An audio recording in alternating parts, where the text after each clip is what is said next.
So to get to the caller's dashboard, or to have your telemarketer get to the caller's dashboard, you need to go to the subdirectory where on the domain that you install it on, call it MVC, and you'll get this screen.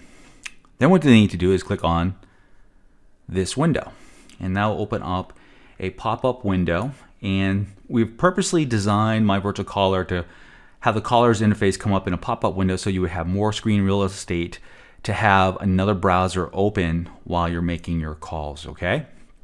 And you'll see why in a second. So let's log in and let's start going through the caller's dashboard. So you'll have all your contact information right here, of course, and you can be filling it in and making changes as you're on a call. And you can, when you made any changes, make sure you hit save.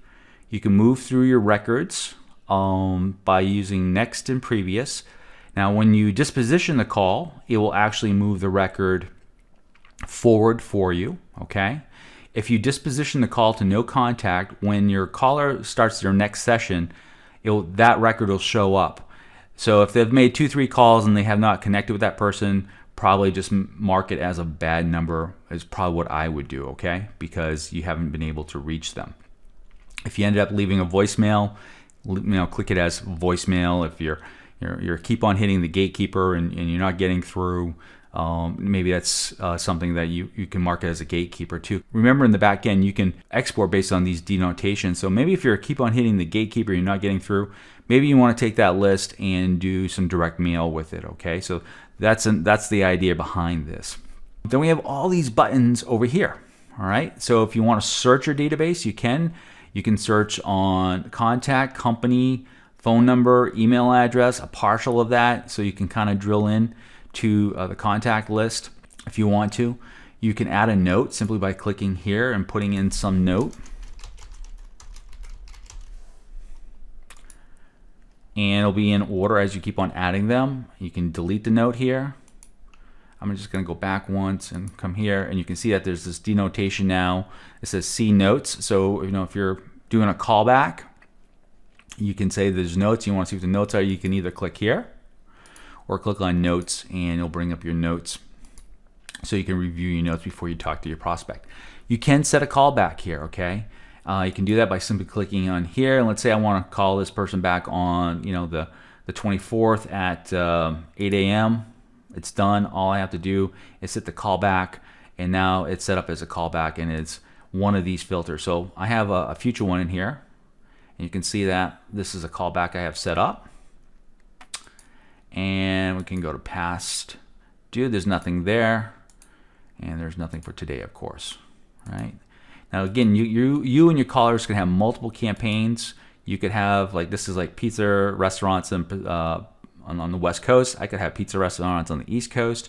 And let's say, part of my day is I'm calling on the East Coast, and part of my day I'm calling on the West Coast. I can jump between the list and chase time zones. And sometimes you have to do that to maximize your calling, okay? Because there's certain times of the day that's best to call a certain to call a business, that you actually reach the business owner. Your call scripts are right here. When you click on this, it'll open up in another browser, and this is the reason why you really want to have your real estate, a decent screen real estate. So you can have this open, you can have this screen open, and you can look at it.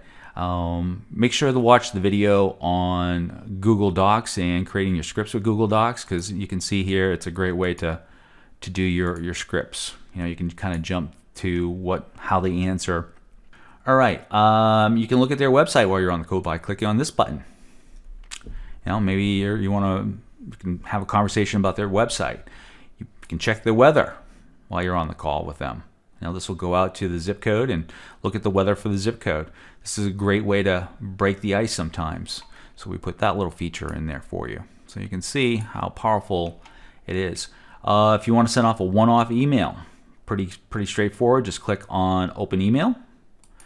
And I use Gmail, okay? And I highly recommend that you use either Gmail or Google Business and their services to send out your mail as far as one-off, because there's another company out there called Yesware, and Yesware will allow you to template your emails and also track your emails opens and clicks, okay? Which is really good data to know whether or not they're engaging the content that you're sending them. They have a free account where you can send out up to 100 emails a month that they'll track, or you can pick up a paid account for $10 a month and they'll do unlimited tracking for you. Okay, all your templates are kind of over here, so you just have to fill in the blanks here, hit insert, and then just hit send, and out the door it goes. It's pretty straightforward. And we'll leave that, so we don't need that. So I want to talk to you about Pipedrive and the MailChimp API, okay? While myVirtualCaller is a great system for prospecting, I would consider it a mini CRM. So while you're in the what I like to call the suspect phase of your sales funnel, it works perfectly. But when it's time to escalate them to a prospect or a hot prospect where they're really interested in having a presentation about your services, then you're probably going to want to move them into Pipedrive. Okay. Now let's say you have a small team of telemarketers doing this initial front end work for you, and so you could be working out of your Pipedrive account, and your telemarketers could be working out of myVirtualCaller. And every time they escalate something for you, they can move it into Pipedrive, and that's when you pick it up, or maybe an inside salesperson picks it up and runs with it. So just kind of keep that in mind. It will move over. You do want to have most of this contact information filled out. If you go and click on Pipedrive and you get an error, it's because you're missing information. Now we have put in some checks for no contact name and for the website. Okay, so if these are left blank, the record still will port over. But if, let's say, company name is not filled out or the email address is not filled out, I believe will not port over for you. So you actually want to get that information, and you really shouldn't be putting that type of information inside of Pipedrive until you get this filled out. So to move this data into Pipedrive, all you have to do is click on the Pipedrive button, and you'll see what's going to happen. It's going to go and create a deal. All right. So it creates a deal, adds the contact information as a person, and then adds the company information to the organizations. All right. So when you click on this, you can see now that you have all the data. You can then come in and edit your deal. Now remember, this deal was set up in the settings tab in the admin, so make sure you watch that video. And let's say this was a rep video. All right, and it's for $297. We'll just say that's what the deal was. Okay. If you want to see where the website is, websites will be found under the company right here. So that's where you'll find websites. Also, too, any notes that you have, they will be ported over. So here's the note right here. All right, that was ported over. So all the note communication that they have in there will be pushed over to here. So that's a good feature too. So that's Pipedrive. I love that feature. Again, it's used to when you're escalating a suspect to a prospect, your telemarketers. This is a great tool.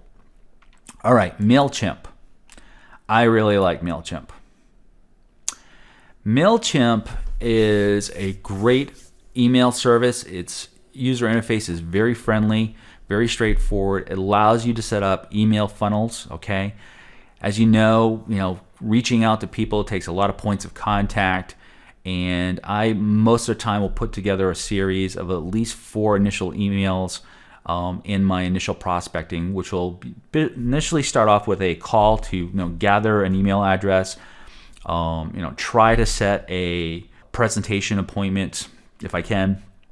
If not, they go into a 4-point email sequence, of which the 6 they run over 4 days. So I know at the end of a 4-day work week, I know on the 5th day I can make that phone call. And so what I'll do is I'll run them through 4 days of emails, and then I'll schedule a call back on the 5th day inside of myVirtualCaller, and I'll set a note that they've gone through this sequence. And you can also go back into MailChimp to see whether or not who's opened and who hasn't opened your email. That's a great thing, is that they have a good scoring system.